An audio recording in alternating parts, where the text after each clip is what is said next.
नमस्कार, जय हिंद। कैसे हैं आप सभी? दिल्ली एकेडमी के यूट्यूब प्लेटफॉर्म पर आप सभी का स्वागत है। और आज हम आपके समक्ष उपस्थित हैं एक नए वीडियो को लेकर के। और आज के हम जो टॉपिक में बात करेंगे मौर्य काल के संबंध में 29 प्रश्नों पर, जिस सीरीज को हम लेकर के आए हैं 30 कदम वाली सीरीज। ठीक है, तो चलिए शुरू करते हैं ज्यादा टाइम वेस्ट किए बिना। मौर्य काल भारत के उन समय में से एक है जिसमें काफी क्वेश्चन आते हैं। भारत के इतिहास में वो काफी इंपॉर्टेंट समय रहा है और हर पेपर में कहीं ना कहीं से यहाँ पर क्वेश्चन बन ही जाते हैं। ठीक है, तो प्रीलिम्स में बात करिए, मेंस से बात करिए, ये हर लिहाज से काफी इंपॉर्टेंट हो जाता है। तो हम यहाँ पर फिलहाल तो पीएससी के प्रीलिम्स की बात कर रहे हैं और प्रीलिम्स के अंतर्गत हम यहाँ पर 30 सवाल अपनी 30 कदम की सीरीज में देखने वाले हैं। मौर्य वंश से संबंधित कुछ चुनिंदा 30 इंपॉर्टेंट क्वेश्चन। तो चलिए, पहला क्वेश्चन यहाँ पर कथन स्टेटमेंट वाला है। ध्यान से आप पढ़िएगा और समझिए कि क्या क्वेश्चन पूछना चाह रहा है। क्वेश्चन नंबर 1 क्या कह रहा है, पढ़िए। चंद्रगुप्त मौर्य मौर्य कुल से संबंधित थे।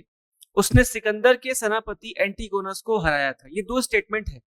ठीक है, दोनों ही इंग्लिश में हिंदी में हो गया है। ठीक है, तो यहाँ पर स्टेटमेंट जो फर्स्ट है कि चंद्रगुप्त जो है वो कौन से क्लेन से थे, मैं थोड़ा आपको एक्सप्लेन करता हूँ इंग्लिश में। इनके क्लेन का नाम वैसे तो किसी बुक में या किसी कंटेम्प्रेरी सोर्स में ज्यादा उल्लेख मिलता नहीं है, लेकिन ऐसा माना जाता है कि चंद्रगुप्त मौर्य पिप्पलवन या पिपलोन, जो कि गोरखपुर डिस्ट्रिक्ट के पास उत्तर प्रदेश में गोरखपुर के पास पड़ता है, पिप्पलवन या पिपलोन, ये वहां से बिलोंग करते थे, इनके जो पिता थे। और ये जो मौर्य कुल है ये वहीं पे था। इस गोरखपुर वाले इलाके में पिपलोन नामक जगह में बहुत ज्यादा संख्या में मोर यानी कि पिकॉक्स वगैरह मिलते थे, इसलिए इनका राजवंश का नाम ही क्या पड़ गया था, मोर। जहां पर मोर रहते हैं वहां पर राज करने वाला वंश मौर्य राजवंश। ठीक, तो यहां से ऐसे इनका नाम पड़ जाता है। मौर्य कुल से संबंधित होने के कारण चंद्रगुप्त मौर्य। और उसने सिकंदर के सेनापति एंटीगोनस को हराया था। सिकंदर का सेनापति एंटीगोनस तो नहीं था, एंटीगोनस था, लेकिन उसने हराया किसको था, सेल्यूकस निकेटर को। किसे? Seleucus Nicator. तो यहां पर जो पहला है वो तो सही है, पहला स्टेटमेंट, और दूसरा स्टेटमेंट जो है वो इनकरेक्ट हो जाएगा। तो only one is correct for question number 1। ठीक है, चलिए बढ़ते हैं आगे क्वेश्चन नंबर 2 की तरफ। क्वेश्चन नंबर 2 क्या कह रहा है, ग्रीक राइटर्स कॉल बिंदुसारा अमित्र घात। बिंदुसार को यूनानी लेखक अमित्र घात कहते थे। तो ये बात तो सत्य है, अमित्र घात, या फिर आपको मिलेगा एक नाम अमित्रोचेट्स।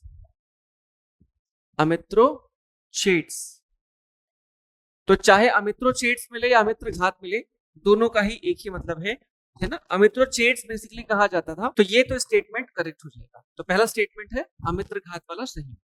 दूसरा है He conquered most part of South India. उसने दक्षिण भारत के अधिकांश भागों पर विजय प्राप्त करी थी।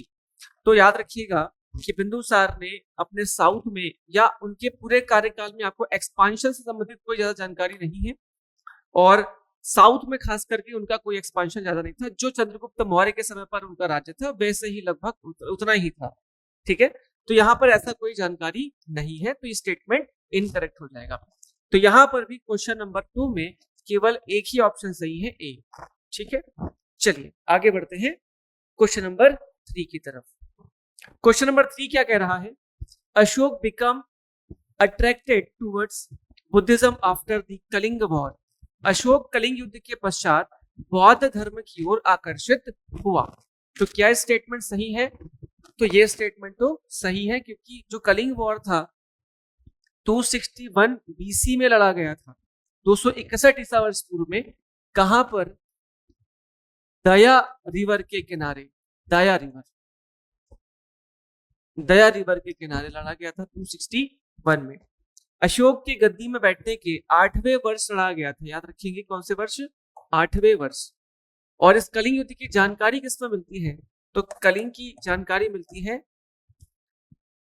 13th major rock edict rock edict of Ashoka से इसकी जानकारी मिलती है। 13वें शिलालेख से जानकारी मिलती है। तो यहां पर अशोक का जो फर्स्ट स्टेटमेंट है अशोक के बारे में वो तो करेक्ट है।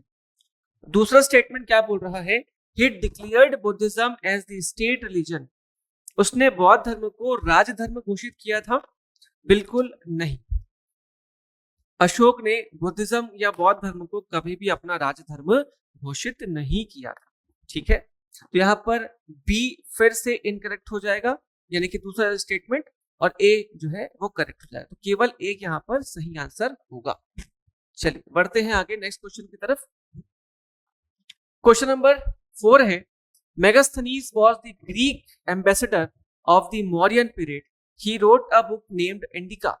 मेगास्थनीज ने मौर्य काल का मौर्यकालीन यूनानी राजदूत था और उसने इंडिका नामक ग्रंथ की रचना करी थी। बिल्कुल सही। मेगास्थनीज जो था यूनानी शासक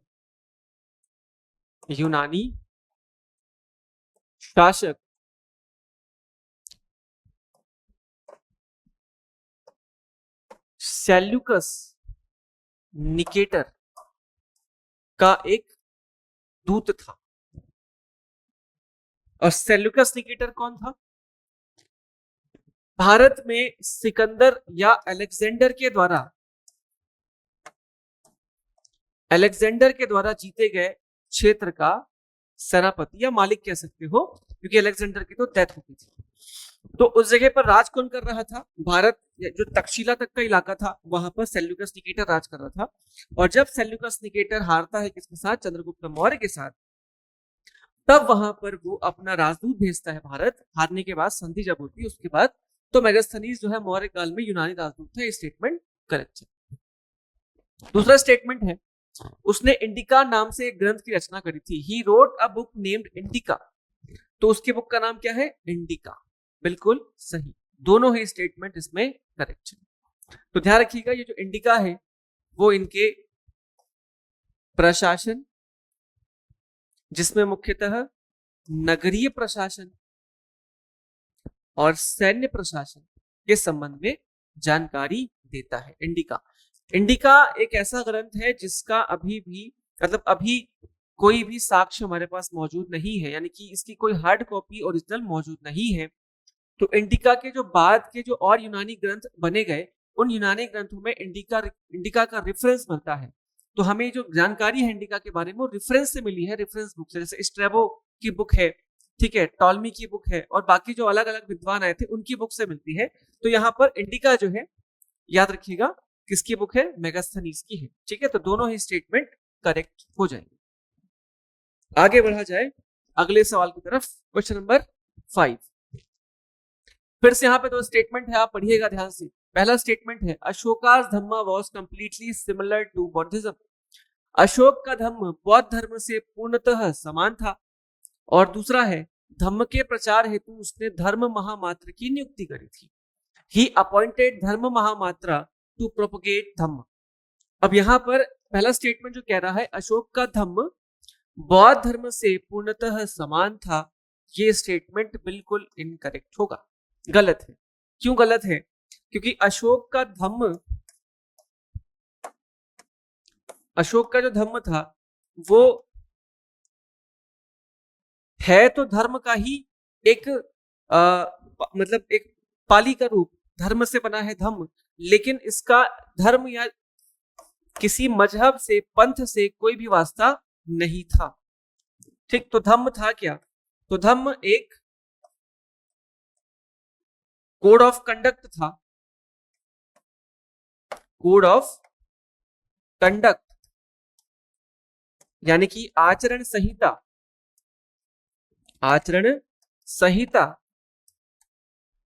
जो कि अशोक ने अपने नागरिकों के, अपने लोगों के नैतिक उत्थान यानी कि मोरल अपलिफ्टमेंट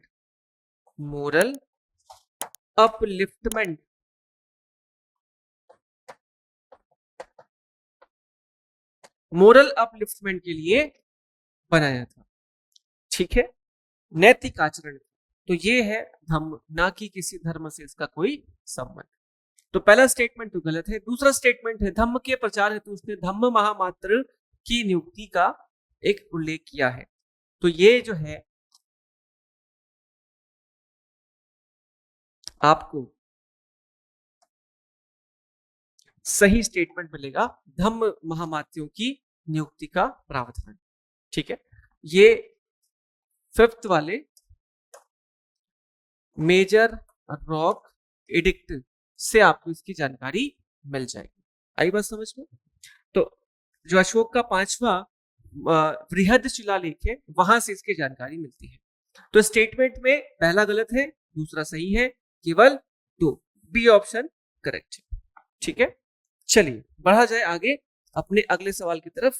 क्वेश्चन नंबर 6 पढ़िएगा ध्यान से। क्वेश्चन नंबर 6 क्या पूछ रहा है? क्वेश्चन नंबर 6 क्या है? अशोक के अभिलेख ब्राह्मी, खरोष्ठी, आरमाइक, आरामी लिखा हुआ है, अक्षर में आरमाइक है, आरमाइक, आरमाइक और ग्रीक लिपियों से प्राप्त होते हैं। Ashoka inscription are found in Brahmi, Kharoshthi, Aramaic and Greek inscript. क्या स्टेटमेंट सही है? बिल्कुल सही। अशोक के जो अभिलेख है वो 4 अलग अलग लिपियों में प्राप्त होते हैं, है ना, ब्राह्मी, खरोष्ठी, आरमाइक और ग्रीक लिपि। अलग अलग जगह पर इसको अलग अलग यूज किया गया था। जैसे भारत के अभी के प्रांत में आपको अधिकतर जो अभिलेख किसमें मिलेंगे? ब्राह्मी में। और ब्राह्मी लिपि से ही बाद में किसका विकास हुआ है? देवनागरी लिपि का। देवनागरी लिपि का आविष्कार किससे हुआ है? ब्राह्मी लिपि से ही इसका विकास हुआ है। और खरोष्ठी, तो खरोष्ठी जो लिपि है, ठीक है, ये पाकिस्तान के आसपास के क्षेत्रों में आपको देखने को मिलेगी खरोष्ठी।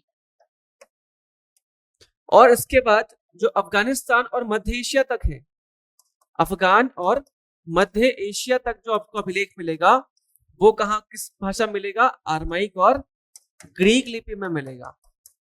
ठीक है, तो अलग अलग क्षेत्रों के जो लोग हैं अलग अलग भाषा में जो पढ़ सकते थे, अलग अलग लिपियों में जो पढ़ सकते थे, उस लिपि का प्रयोग करके अशोक ने अपने इंस्क्रिप्शंस को लिखने का प्रयास किया है।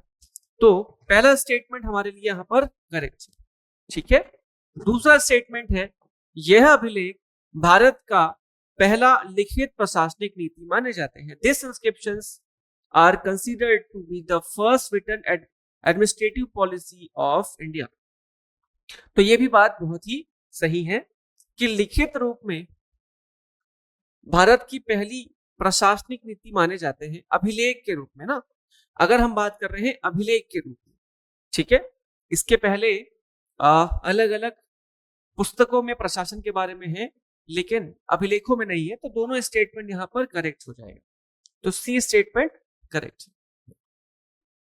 ठीक, चलिए बढ़ते हैं हमारे अगले सवाल की तरफ। क्वेश्चन नंबर 7 ध्यान से पढ़िएगा। क्वेश्चन नंबर 7 में क्या पूछ रहा है?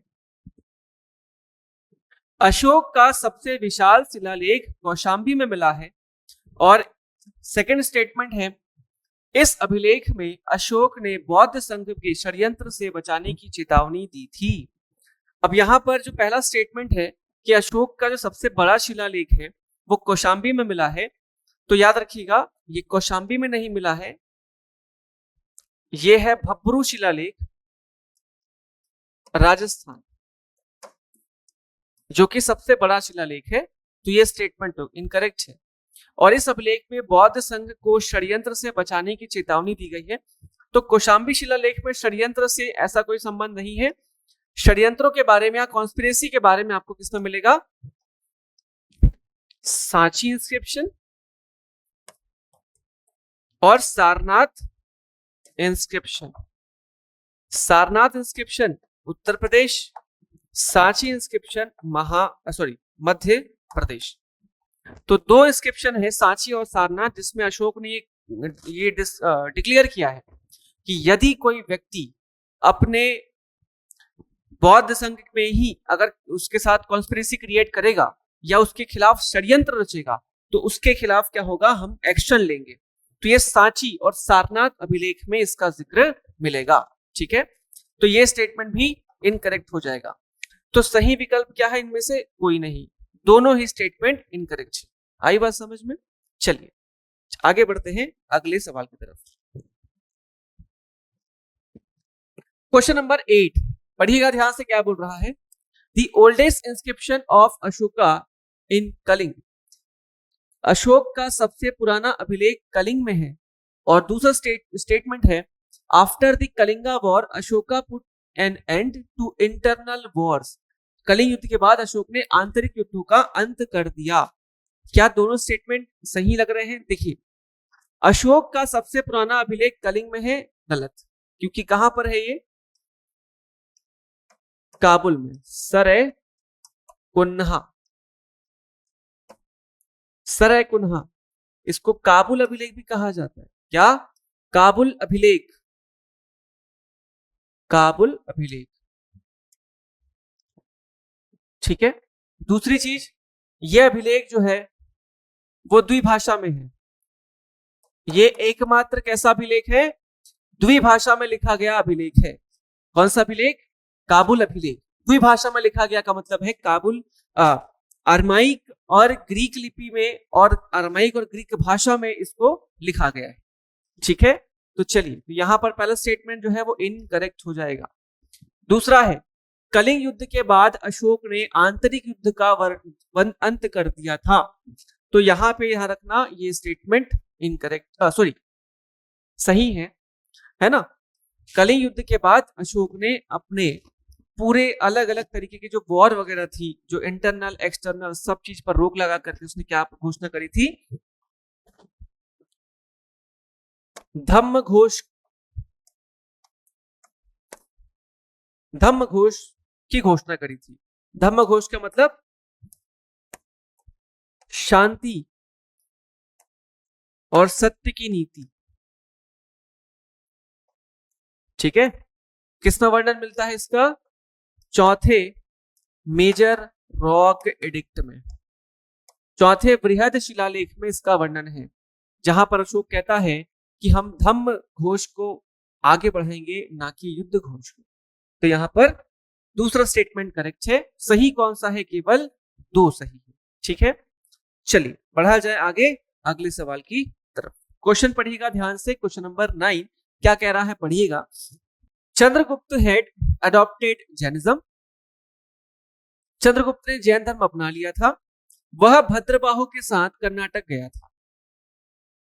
अब देखिए, क्या चंद्रगुप्त ने जैन धर्म अपनाया था? सही। ठीक है, और क्या वह भद्रबाहु के साथ कर्नाटक चला गया था? देखिए, दो व्यक्तियों का नाम मिलता है इस समय पर, एक स्थूलभद्र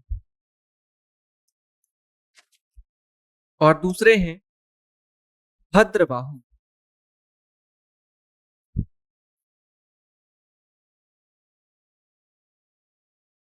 स्थूलभद्र श्वेतांबर थे और भद्रबाहु दिगंबर थे।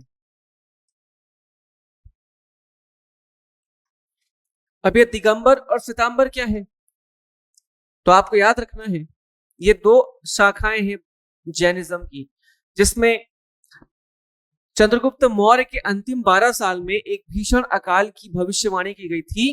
किसके द्वारा? भद्रबाहु के द्वारा। और भद्रबाहु ने अपने राजा यानी कि चंद्रगुप्त मौर्य से कहा, और बाकी के जो जैन धर्म को मानने वाले थे उनसे कहा कि हमें यह प्रदेश यानी कि मगध छोड़ करके कुछ समय के लिए चला जाना चाहिए। कहां पर?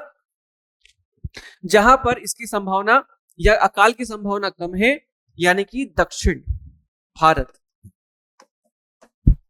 और वहां पर जाकर के हमें कुछ देर रुकना चाहिए, जैनिज्म का प्रचार करना चाहिए, और उसके बाद कुछ समय बाद हम वापस आकर के यहाँ पर फिर से आ सकते हैं। तो ये कहा था, लेकिन स्थूलभद्र ने कहा कि हम यही रुकना चाहते हैं, हम नहीं जाना चाहते। तो यहाँ पर दोनों के बीच में क्या हो गया, टकरार आ गई। जब भद्रबाहु वापस आए 12 साल के बाद, तो अपने साथ किसको लेके गए थे वो? चंद्रगुप्त मौर्य को। कर्नाटक, और कर्नाटक के श्रवणबेलगोला में श्रवण बेल गोला में ये संलेखना पद्धति के द्वारा अपना देह त्याग कर देते हैं। कौन? भद्रबाहु। तो इसी के साथ चंद्रगुप्त मौर्य। ठीक है, तो यहां पर याद रखिएगा चंद्रगुप्त मौर्य किसके साथ गए थे? भद्रबाहु के साथ। ठीक है, तो ये दोनों स्टेटमेंट सही हो जाएगा। ठीक, तो चंद्रगुप्त ने जैन धर्म अपना लिया था, सही है। वह भद्रबाहु के साथ कर्नाटक में चला गया था, ये भी सही है। तो दोनों स्टेटमेंट सही है, सी ऑप्शन करेक्ट हो जाएगा। बाकी के जो स्टेटमेंट है आप ध्यान रखिएगा। ठीक है, चलिए आगे बढ़ते हैं अगले सवाल की तरफ। क्वेश्चन नंबर 10 क्या बोल रहा है? चंद्रगुप्त मौर्य के शासन में मनसबदारी प्रथा शुरुआत हुई थी। Mansabdari system was prevalent during the rule of Chandragupta Maurya. क्या मनसबदारी चंद्रगुप्त के समय? बिल्कुल नहीं, ये तो आपको अकबर के समय या मुगल काल में देखने को मिलेगी। मुगलों के समय पे देखने को मिलेगी। और मनसबदारी की तो शुरुआत ही किसने करी थी? मंगोलों ने करी थी। तो इनका तो नाम आने का सवाल ही पैदा नहीं होता, तो स्टेटमेंट इनकरेक्ट है। ठीक है, दूसरा स्टेटमेंट है उसकी सेना में हाथी और घोड़ों की प्रमुखता थी। Horses and elephant were prominent in his army. तो इसका जो दूसरा स्टेटमेंट है वो तो सही है, उनके में हाथी घोड़े दोनों ही भारी मात्रा में थे और वो उसकी जीत का एक बहुत बड़ा कारण बनते थे। ठीक है, चलिए आगे बढ़ते हैं क्वेश्चन नंबर 11 की तरफ।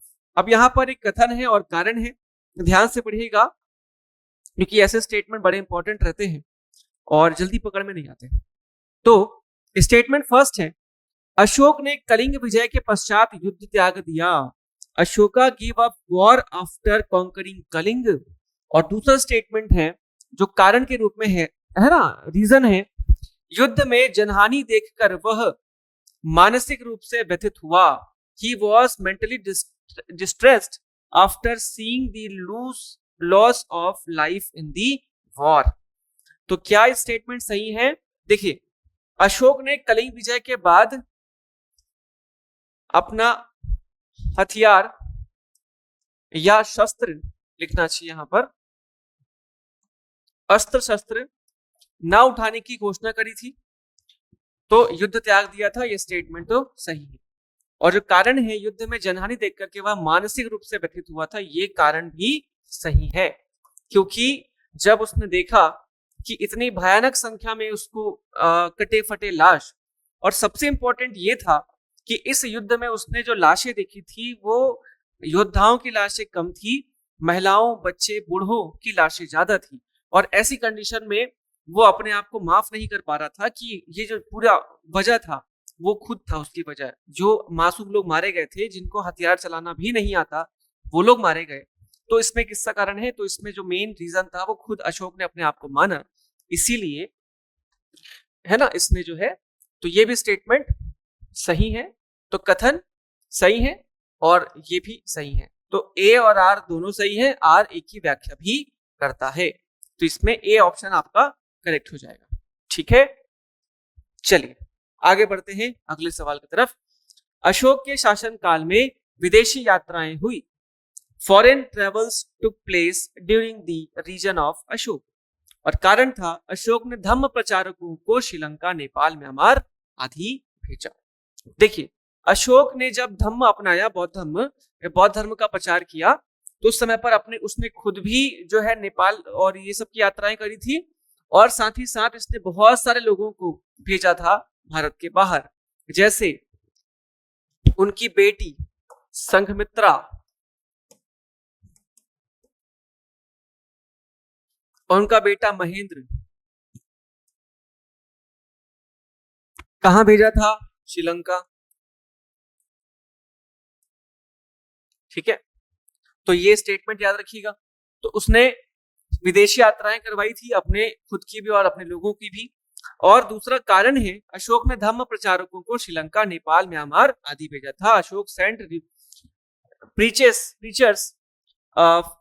Preachers of dhamma to Sri Lanka, Nepal, Myanmar etcetera. तो ये भी स्टेटमेंट बिल्कुल सही है।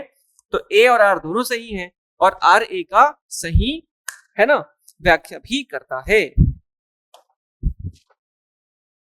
चलिए क्वेश्चन नंबर 13 पढ़ते हैं ध्यान से। बिंदुसार के शासन काल में यूनानी राजदूत भेजे गए। During the reason of Bindusara the Greek kings sent envoys. चलिए हिंदी में पढ़ ली, थोड़ा सा इंग्लिश में दिक्कत लग रहा है। बिंदुसार के शासनकाल में यूनानी राजदूत भेजे, मतलब यूनान, ऐसा इसमें मतलब कहने का है कि बिंदुसार के शासनकाल में यूनानी राजदूत भारत भेजे गए। और कारण है बिंदुसार ने अफगानिस्तान में यूनानी साम्राज्य पर विजय प्राप्त करी थी। अब देखिए यहां पर बिंदुसार के समय पर अलग अलग जो विदेशी यात्री थे या राजदूत थे उनके आने का वर्णन मिलता है। जैसे एक नाम मिलता है आपको डायमेकस। डायमेकस जो कि सीरिया का राजदूत था।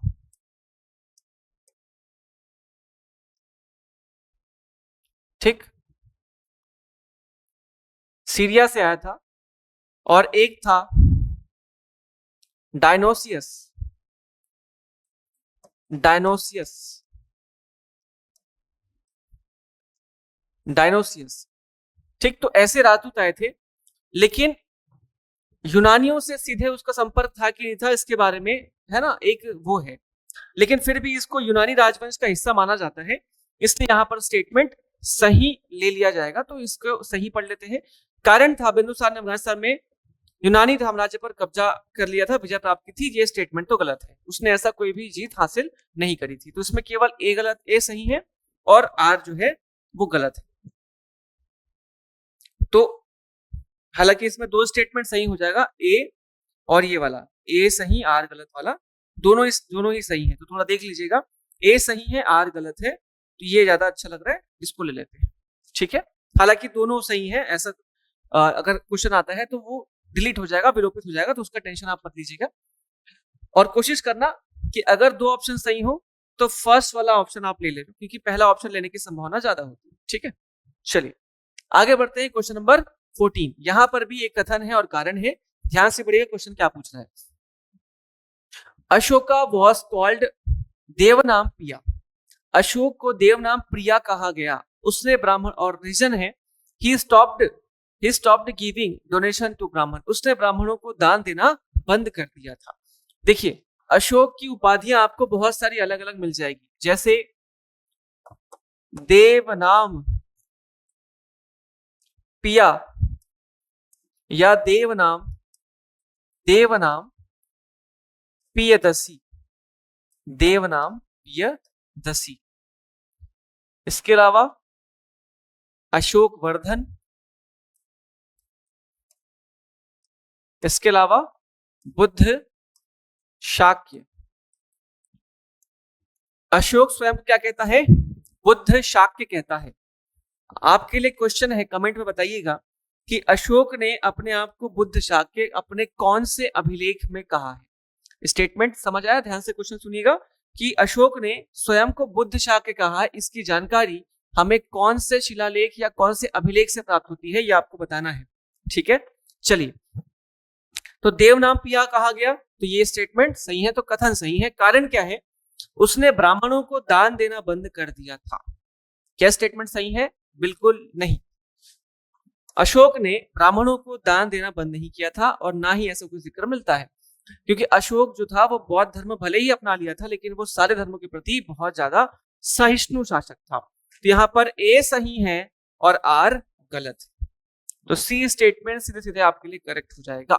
ठीक है, चलिए बढ़ते हैं आगे अगले सवाल की तरफ। क्वेश्चन नंबर 15 में कथन और कारण है, ध्यान से पढ़िएगा। चंद्रगुप्त के समय पर प्रशासन के 7 विभाग थे, और मेगास्थनीज, कारण पूछ रहा है इसमें, मेगास्थनीज ने अपनी पुस्तक इंडिका में इनका वर्णन किया है।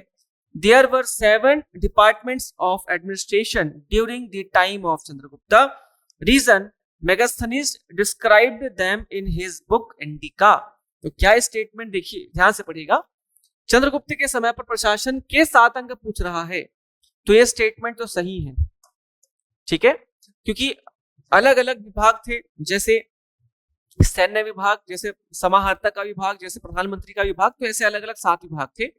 और इनकी जानकारी भी हमको किससे मिलती है, मेगास्थनीज की इंडिका से प्रॉपर मिलती है। तो कारण भी इसमें सही है। ठीक है, तो यहाँ पर ए और आर दोनों सही है, आर ए की सही व्याख्या भी करता है। यहीं पर अगर आप समझिएगा कि प्रशासन की जगह पर प्रांत पूछ देता कि चंद्रगुप्त मौर्य के समय पर प्रांतों की संख्या कितनी थी, तो वो थी 4। ठीक है, मतलब चंद्रगुप्त मौर्य ने अपने पूरे मौर्य साम्राज्य को कितने पार्ट में डिवाइड किया था, 4 पार्ट में डिवाइड किया था। ठीक है, उत्तरापथ, दक्षिणापथ, अवंतिका और प्राची। 4 क्या थे उसके प्रांत थे, उत्तरापथ, दक्षिणापथ, अवंतिका और प्राची। उत्तरापथ की राजधानी तक्षशिला, दक्षिणापथ की स्वर्णगिरी, अवंतिका की उज्जैनी और प्राची की पाटली। तो ये 4 प्रांत थे, याद रखिएगा इनके समय पर। और प्रशासन के 7 विभाग थे बोलेगा तो विभाग 7 थे। ठीक है, तो यहां पर ए स्टेटमेंट करेक्ट है। चलिए बढ़ते हैं हमारे अगले सवाल की तरफ, क्वेश्चन नंबर 16। यहां पर एक साइड पर शासकों के नाम है और एक तरफ संबंधित व्यक्ति है। उनसे संबंधित कौन से व्यक्ति थे, ध्यान से पढ़िएगा। चंद्रगुप्त के समय पर उनसे संबंधित था उपगुप्त, डायमेकस या चाणक्य, तो चाणक्य संबंधित था। ठीक है, बिंदुसार से कौन संबंधित था, डायमेकस, क्योंकि ये उसके समय पर सीरिया से राजदूत आया था, और अशोक के समय पर उपगुप्त। तो यहां पर चंद्रगुप्त का 2, ए का 2, तो यहां पर ए का 2 एक ही में है, बी का 1 और सी का 3। तो यहां पर बी आंसर करेक्ट हो जाएगा। सिंपल सा क्वेश्चन था। तो जहां पर ऐसे क्वेश्चन आते हैं, अगर आपको 3-4 स्टेटमेंट दिया है और जोड़ी मिलाना है, तो वहां पर सिंपल है, एक आध दो मिला लो, आराम से सारे बन जाते हैं। ठीक है, चलिए क्वेश्चन नंबर 18। यहां पर फिर क्या पूछ रहा है, राजदूत है एक तरफ और एक तरफ देश का नाम पूछ रहा है, कि या फिर एक्चुअली में देश नहीं होना चाहिए, किसने भेजा था, देश के राजा का नाम है वो। ठीक है, तो मेगास्थनीज कहां से आया था, तो मेगास्थनीज आया था, ये तो खैर यूनानी था, लेकिन किसने भेजा था, सेल्यूकस निकेटर ने। तो मेगास्थनीज जो है 3rd में घुस जाएगा। डायमेकस, एंटियोकस और डायनोसियस टॉलमी। ठीक है, तो 3 1 2 आना चाहिए इसमें, 3 1 2। ठीक है, मेगास्थनीज का सेल्यूकस, डायमेकस का एंटियोकस और डायनोसियस का 2 टॉलमी। तो 3 1 2, 3 1 2। ठीक है, सी ऑप्शन इसमें करेक्ट है ना। तो ध्यान से पढ़िएगा, इंपॉर्टेंट क्वेश्चन है। आगे देखते हैं, क्वेश्चन नंबर क्या है, 19। फिर से यहां पर जोड़ी मिलाना है और अशोक के अभिलेखों के संबंध में कुछ दिया गया है यहां पर। तो एक तरफ अभिलेख है और दूसरी तरफ स्थल है। गुहा लेख तो बराबर से मिले हैं, बराबर की पहाड़ी से, सही है। स्तंभ लेख कलिंग और शिलालेख लौरिया। लौरिया जो है एक स्तंभ लेख है, लौरिया अरेराज। ठीक है, ये कहां पर है, चंपारण बिहार में। और शिलालेख तो कलिंग का शिलालेख है। तो ए का तो एक ही है, बी का है 3, ए का 1, बी का है 3 और सी का है 2। तो यहां पर स्टेटमेंट डी वाला करेक्ट बैठ रहा है। ठीक है, तो गुहालेख बराबर की जो पहाड़ियां हैं, बराबर पहाड़ी कहां पर, बिहार में। वो शिला है ना, बराबर की पहाड़ियों में क्या है, उसके 4 गुफा लेख है। कौन कौन से, कर्ण, सुदामा, चौपड़ या चौपाल और विश्व झोपड़ी। विश्व झोपड़ी, तो ये 4 क्या है उनके, बराबर की पहाड़ी में गुहालेख है। स्तंभ लेख लौरिया, तो 7 स्तंभ लेख है, प्रयागराज स्तंभ लेख, लौरिया अरिराज, लौरिया नंदगढ़। ठीक है, रामपुरवा अभिलेख, इसके अलावा दिल्ली टोपरा और दिल्ली मेरठ, ये 6 का उल्लेख मिला है, 7वें का उल्लेख नहीं मिला, ध्यान रखना है, ठीक है।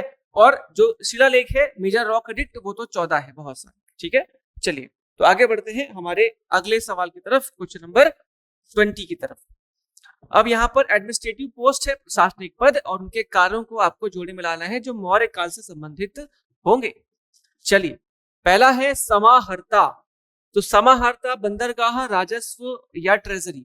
तो समाहर्ता हमारा है राजस्व विभाग का, जो राजस्व विभाग का प्रमुख होता था उसको क्या बोलते थे, समाहर्ता। नेक्स्ट है सन्निधाता। सन्निधाता कौन था, तो ये था कोषाध्यक्ष या ट्रेजरी संभालता था सन्निधाता। और महाबंधनाध्यक्ष, तो ये कौन था, तो ये संभालता था पोर्ट्स वगैरह, पोर्ट का अधिकारी था, ठीक है। तो एक का हमारे यहाँ पे जुड़ रहा है वो 2 है, ए का 2, बी का है 3, सी का है 1, तो यहां पर स्टेटमेंट बी करेक्ट हो जाएगा, ठीक है। चलिए क्वेश्चन नंबर 20 ध्यान से देख लीजिएगा। ऐसे ही बहुत सारे अलग अलग विभाग हैं, तो उन विभागों को आप जोड़ करके अच्छे से करिएगा, इससे क्वेश्चन डेफिनेटली पूछता है। फिर अगला सवाल है, पढ़िए ध्यान से, क्वेश्चन नंबर 21। पहला स्टेटमेंट है, अशोक ने अपने शिलालेख में कभी बौद्ध शब्द का प्रयोग नहीं किया, ओके। और दूसरा स्टेटमेंट है, वह धम्म को सार्वभौमिक नीति के रूप में प्रस्तुत करता था। He presented Dhamma as universal policy। अब यहां पर 2 स्टेटमेंट है और आपको बताना है कि कौन से सत्य है या असत्य है। अशोक ने अपने शिलालेखों में कभी बौद्ध शब्द का प्रयोग नहीं किया। अशोक बौद्ध था, बौद्ध धर्म का प्रचार किया, लेकिन उसने डायरेक्टली कभी भी बौद्ध शब्द का प्रयोग नहीं किया। उसने धम्म शब्द का यूज किया है, ठीक है, धम्म शब्द का यूज किया है, और बुद्ध से गौतम बुद्ध का शब्द उल्लेख किया है, लेकिन बौद्ध धर्म का कोई शब्द का उल्लेख उसने नहीं किया है, तो ये स्टेटमेंट सही है। दूसरा है, he presented dhamma as a universal policy, वह धम्म को सार्वभौमिक नीति के रूप में प्रस्तुत करता है, ये भी स्टेटमेंट करेक्ट है। धम्म को उसने पूरे दुनिया के लिए रखा, ना सिर्फ अपने लोगों के लिए, तो वो एक यूनिवर्सल टीच है, यूनिवर्सल है ना, प्रीचेस है, ना कि सिर्फ उसके राज्य के लिए। तो दोनों ही स्टेटमेंट यहाँ पर करेक्ट हो जाएगा, ठीक है। तो क्वेश्चन नंबर 21 में दोनों ही स्टेटमेंट सही है। चलिए आगे बढ़ते हैं हमारे अगले सवाल की तरफ, क्वेश्चन नंबर 22। ध्यान से पढ़िएगा क्या क्वेश्चन पूछ रहा है। चलिए, तो यहां पर भी आपके पास 2 स्टेटमेंट है, आपको सत्य असत्य बताना है। तो पहला स्टेटमेंट है, अशोक का धम्म व्यवहारिक नीति थी, धार्मिक दार्शनिकता नहीं। Ashoka dhamma was practical policy, not a religious philosophy. क्या स्टेटमेंट सही है? तो हम ऑलरेडी जानते हैं इस चीज को कि अशोक ने अपने धम्म को शुरुआत किस लिए किया था, अपने लोगों के मोरल अपलिफ्टमेंट के लिए, यानी कि नैतिक आचरण को सुधारने के लिए। उससे बहुत सारे ऐसे प्रीचेस हैं जिसमें आपको लगेगा कि अरे तो कॉमन सेंस वाली चीज है, जैसे अपने गुरुओं का आदर करना, अपने माँ बाप का इज्जत करना, ब्राह्मणों की सेवा करना, लोगों को, गरीबों की मदद करना, है ना, एनिमल सेक्रीफाइस ना करना, ये बहुत कॉमन चीजें हैं जो सारे धर्मों में लगभग लगभग समान है। तो एक नैतिक आचरण था, लोगों के अंदर का जो अनैतिक चीज था उसको खत्म करने के लिए उसने स्टार्ट करा था। तो ये स्टेटमेंट तो सही है कि अशोक का धम्म व्यवहारिक नीति थी, ना कि धार्मिक दार्शनिकता। अशोक का धम्म सीधे तौर पे किसी भी एक पर्टिकुलर धर्म से संबंधित नहीं था, तो स्टेटमेंट क्या हो जाएगा, सत्य। और दूसरा है, उसमें बौद्ध धर्म के 4 आर्य सत्यों का वर्णन किया गया था। बौद्ध धर्म के जो 4 आर्य सत्य हैं वो कौन कौन से हैं? दुख, पहला आर्य सत्य दुख। दूसरा है दुख समुदाय। तीसरा है दुख निरोध। और चौथा है दुख निरोध गामिनी प्रतिपदा। दुख निरोध गामिनी प्रतिपदा। तो इन चारों में से ऐसा कोई भी आपको कहीं पे भी जिक्र नहीं मिलेगा। ठीक है, चलिए इसके बाद दूसरा स्टेटमेंट है, उसने बौद्ध धर्म के, हाँ तो ये स्टेटमेंट तो इनकरेक्ट हो जाएगा। तो पहला स्टेटमेंट सही है, दूसरा स्टेटमेंट असत्य है, तो केवल एक सत्य होगा। ठीक है, तो क्वेश्चन नंबर 22 में आंसर क्या आ जाएगा, केवल एक, ए ऑप्शन सही है। ठीक है, आगे बढ़ते हैं अगले सवाल की तरफ, क्वेश्चन नंबर 23। अब कथन यहां पर क्या है, पहला, अशोक ने अपने अभिलेखों में बौद्ध संघों को निर्देश दिए। Ashok give instruction to the Buddhist sangha in the addicts. और कारण है, अशोक बौद्ध संघों को नियंत्रित करता था। तो क्या ऐसा है, तो बहुत हद तक दोनों स्टेटमेंट सही हैं। देखिए, अशोक ने अपने अभिलेखों में बौद्ध संघ को निर्देश दिए थे, बहुत सारे निर्देश दिए थे, षड्यंत्र ना करने के, आराम से रहने के, सब नीति पालन करने के, ऐसे बहुत सारे निर्देश उसने दिए हुए थे। तो ये स्टेटमेंट तो सही है। और दूसरा, अशोक बौद्ध संघों को नियंत्रित करता था, तो ये भी स्टेटमेंट सही है। हालांकि दोनों ही स्टेटमेंट अपने आप में सही हैं, लेकिन एक दूसरे से इसका कोई संबंध नजर नहीं आ रहा है।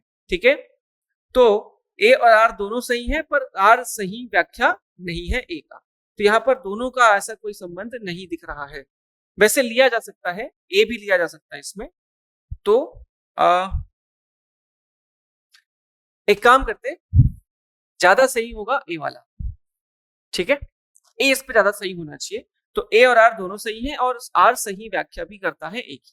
ठीक है, तो ये स्टेटमेंट ज्यादा सही है, क्योंकि अशोक ने अपने अभिलेखों में बौद्ध संघ को निर्देश दिए थे, और निर्देशों के द्वारा ही उसने अपने संघों को नियंत्रित भी किया था।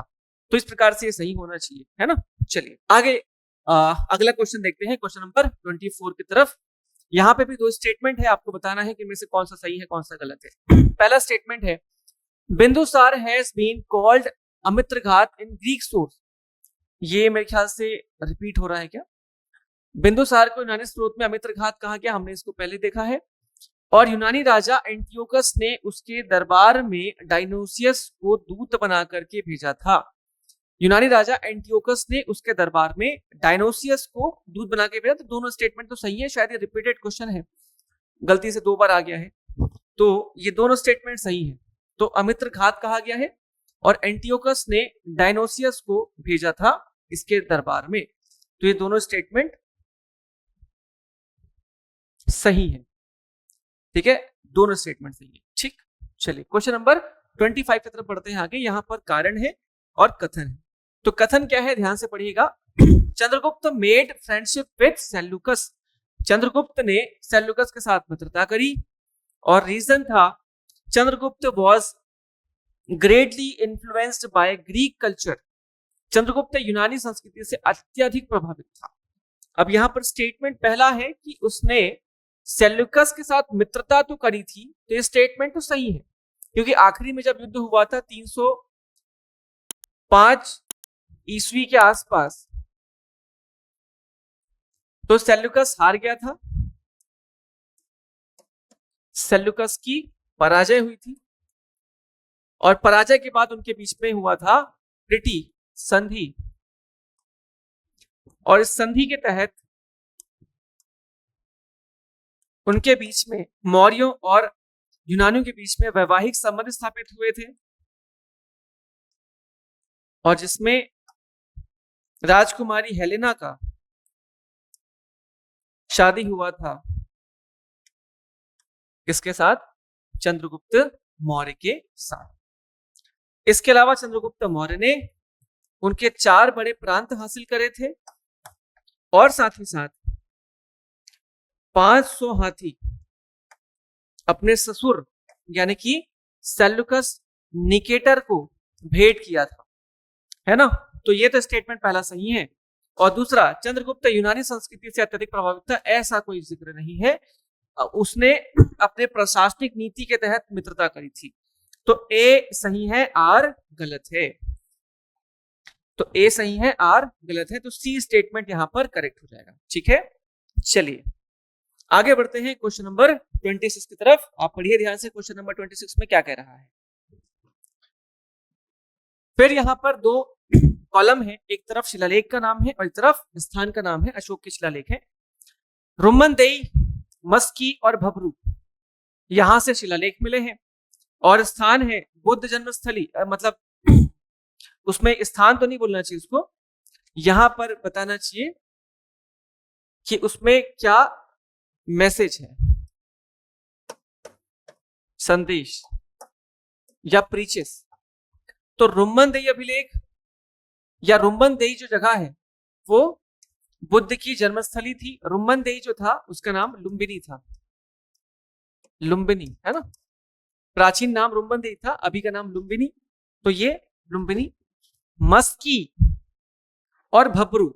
देखिए भब्रू शिलालेख में यह बताया गया है कि अशोक बौद्धिज्म के लिए कितना ज्यादा समर्पित था, या उसके डेडिकेशन लेवल को दिखाया गया है कि वो कितना समर्पित था। तो ये भब्रू शिलालेख में है।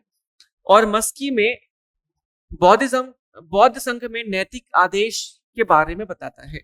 ठीक है, तो यहां पर एक का तो एक है, बी का है 3 और सी का है 2, तो ऑप्शन नंबर सी जो है करेक्ट हो जाएगा। ठीक, तो ये बहुत सारे शिलालेख है, बहुत सारे स्थल है, आप उसको एक लिस्ट बना करके रखिए जहां पे क्वेश्चन पूछे जाने की संभावनाएं बनती है। ठीक है, आगे बढ़ते हैं हमारे अगले सवाल की तरफ। क्वेश्चन नंबर 27, पढ़िए ध्यान से क्या क्वेश्चन पूछ रहा है। क्वेश्चन नंबर 27, मौर्य एडमिनिस्ट्रेशन एक तरफ है प्रशासन के बारे में और फंक्शन ऑफ देयर ऑफिसर्स, अधिकारियों का कार्य। ठीक है, तो यहां पर युक्त, धर्म महामात्य और गुप्ताध्यक्ष। युक्त प्रांतों पर नियंत्रण करता था, ये तो सही है। धर्म महामात्य ये धम्म और नैतिक प्रशासन जो है संभालते थे। और हेड ऑफ सीक्रेट, यानी कि इसमें गुप्ताध्यक्ष आना चाहिए, इंग्लिश में भी गुप्ताध्यक्ष। ठीक है, ये था गुप्तचर विभाग का प्रमुख। ठीक है, तो यहां पर 1 2 3 सही है, पहला ही स्टेटमेंट सही है, इसमें पहला वाला ऑप्शन ए बी सी जुड़ा ही हुआ है। ठीक है, चलिए आगे बढ़ते हैं हमारे अगले सवाल की तरफ। क्वेश्चन नंबर 28, तो there were check points on both water and land routes to protect the trade during the Mauryan period. मौर्यकालीन व्यापार की सुरक्षा हेतु जल और स्थल दोनों मार्ग पर चौकियां थी। क्या इस प्रकार की व्यवस्था मौर्य काल में थी? यस, बिल्कुल थी। अलग अलग अधिकारी इसके लिए अपॉइंट किए जाते थे। ठीक है, और दूसरा है मेगास्थनीज के अनुसार नगर का प्रशासन 30 सदस्यीय समिति के द्वारा किया जाता था। तो ये भी स्टेटमेंट सही है। मेगास्थनीज ने जो इंडिका बुक लिखा है उसमें सिटी या टाउन एडमिनिस्ट्रेशन के संबंध में बहुत सारी जानकारी है। टाउन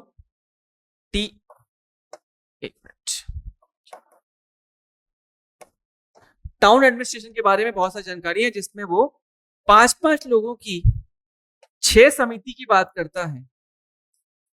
ठीक है, 5 लोगों की 6 समितियां थी जो आपस में पूरे मिल करके, अलग अलग डिपार्टमेंट था उनका, और वो मिल करके ये शहरों का प्रशासन चलाते थे। तो दोनों स्टेटमेंट सही है, तो दोनों स्टेटमेंट आपको सी में मिलेगा सही। ठीक है, तो क्वेश्चन नंबर 28 का ऑप्शन नंबर सी करेक्ट हो जाएगा। आगे बढ़ते हैं अगले सवाल की तरफ।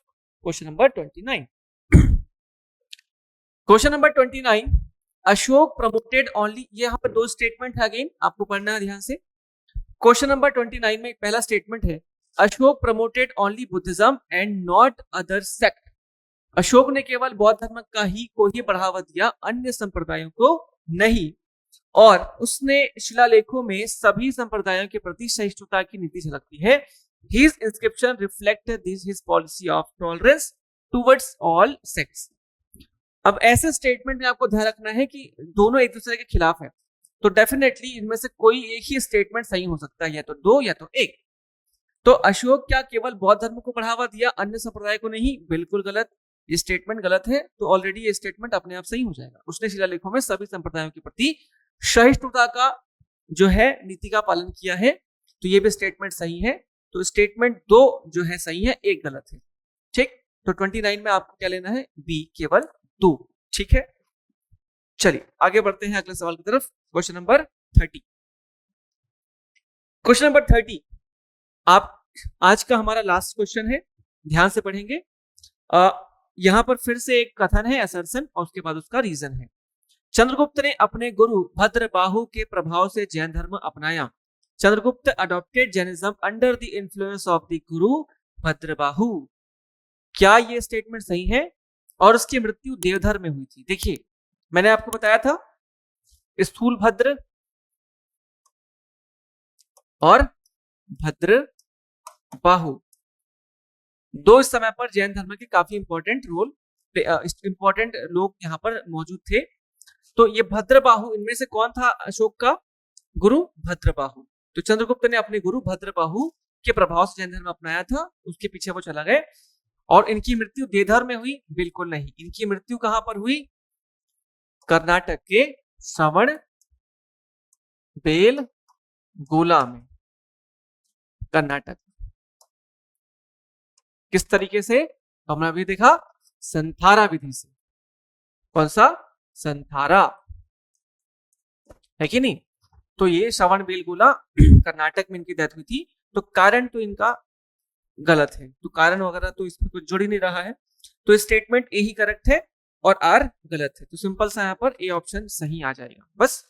तो यहाँ पर आपके लिए आज हम 30 क्वेश्चन लेकर के आए थे और उम्मीद है कि कुछ क्वेश्चन जो यहाँ पे आप लिए गए हैं, मतलब एक बड़ा टॉपिक है मौर्य साम्राज्य, तो सारे क्वेश्चन तो कराने की संभावना नहीं बनती, लेकिन कोशिश है कि इसके आसपास से इर्द गिर्द जो क्वेश्चन आपसे बन जाए तो वो आप जो है उसको बनाने का प्रयास करें।